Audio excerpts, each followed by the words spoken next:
একটি ন্যায় ভিত্তিক কল্যাণ রাষ্ট্র পাবো। কিন্তু গণঅভ্যুত্থানের 1 বছরেও আমরা আমাদের কাঙ্ক্ষিত স্বাধীনতা পাইনি।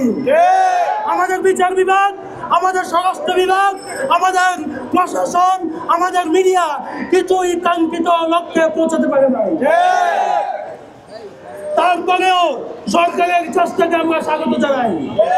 কিন্তু অত্যন্ত দুঃখের বিষয়, যাদের রক্তের উপর দিয়ে সরকার গঠিত হয়েছে, যাদের রক্ত দিয়ে লেখা হয়েছে জুলাই ঘোষণাপত্র, জুলাই সনদ, সেই জায়গায় আমাদের প্রতিনিধিত্ব রাখা হয় নাই।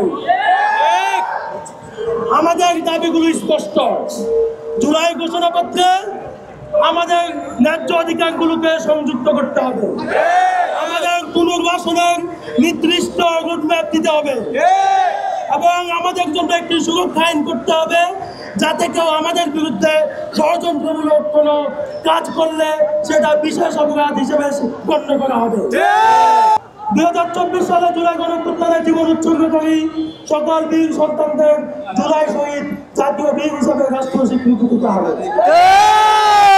আন্দোলনে বন্ধুত্ব বরণকারী আহত নির্যাতিত জুলাই যোদ্ধাদেরকে বীর হিসেবে রাষ্ট্রীয় স্বীকৃতি দিতে হবে। রাষ্ট্রের অঙ্গীকার ও দায়িত্ব শহীদ পরিবার আহতদের জন্য আজীবন সম্মান, চিকিৎসা, শিক্ষা, আবাসন ও আর্থিক সুরক্ষা নিশ্চিত করতে হবে। রাষ্ট্র তাদের প্রতি পূর্ণ দায়িত্ব গ্রহণ করবে এবং সকল কল্যাণ রাষ্ট্র সমাজে গ্রহণ করবে। আহত শহীদ পরিবারের জন্য সম্মানজনক আজীবন ভাতা নিশ্চিত করতে হবে, যা তাদের অধিকার হিসেবে সংরক্ষিত থাকবে। এই পরিবারগুলোর প্রতি অবহেলা, বৈষম্য, অধিকার হরণ ঘটলে তা রাষ্ট্রদ্রোহী বা বিশেষ অপরাধ হিসেবে গণ্য হবে এবং কঠোর আইনি ব্যবস্থা নিতে হবে।